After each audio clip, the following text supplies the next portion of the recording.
Ποντιακά πολιτιστικά δρόμενα 99. Στη συνέχεια θα ακούσουμε την εκπρόσωπο του Τμήματος Νεολαίας της Ένωσης Ποντίων Πιερίας, την Παραστατίδου Μελίνα, θα μας πει δύο λόγια.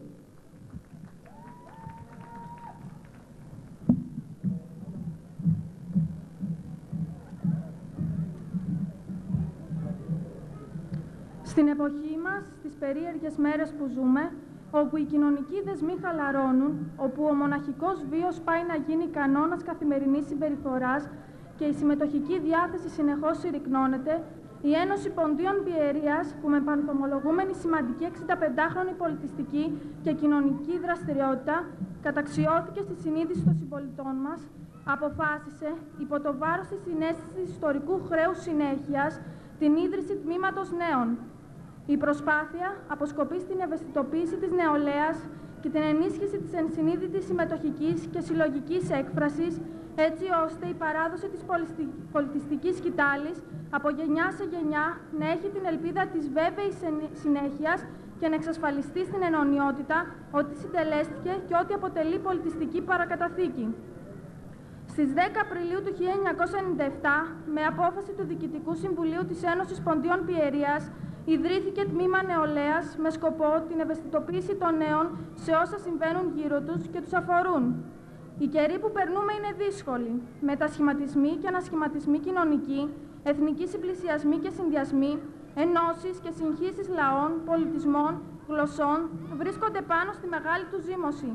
Καλούμαστε λοιπόν σήμερα να γίνουμε κοινωνοί και φύλακες της ποντιακής πολιτιστικής κληρονομιάς, της οποίας η μεταλαμπάδευση είναι χρέος όχι μόνο απέναντι στους προγόνους μας, αλλά και απέναντι στις γενιές που ακολουθούν.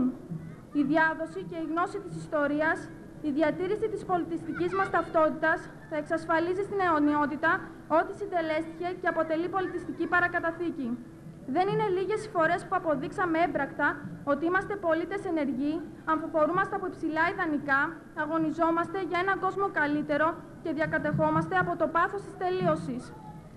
Εφαλτήριο των πολιτιστικών και κοινωνικών μας δραστηριοτήτων, στις οποίες αρρωγώς στάθηκε όλη η διοίκηση του Συλλόγου, αποτέλεσε η πρώτη επίσημη γιορτή νέων που οργανώθηκε στο νομό Πιερίας μέσα στα πλαίσια των εκδηλώσεων Ποντιακά Πολιτιστικά Δρόμενα στις 3 Αυγούστου του 1997.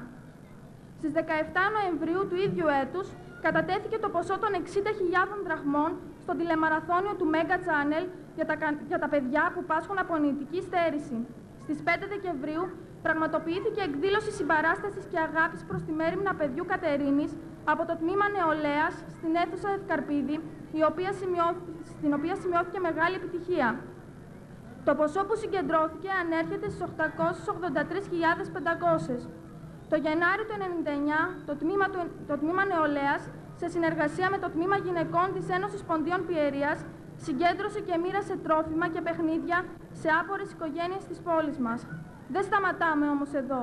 Θα καταβάλουμε κάθε δυνατή προσπάθεια ώστε να πραγματοποιηθούν οι περισσότεροι στόχοι που έχουμε θέσει για το σκοπό αυτό και χρειαζόμαστε τη βοήθεια και την αμέριστη συμπαράσταση όλων. Απευθύνουμε λοιπόν ανοιχτή πρόσκληση. Πρόσκληση σε όλους τους νέους που θέλουν να διευρύνουν τα πεδία των πολιτιστικών και κοινωνικών τους δραστηριοτήτων με απότερο σκοπό την απεγκλώβησή τους από το νοσηρό κλίμα της νοχέλειας, του εγωκεντρισμού και της ιδιοτέλειας στο οποίο έχουν περιπέσει.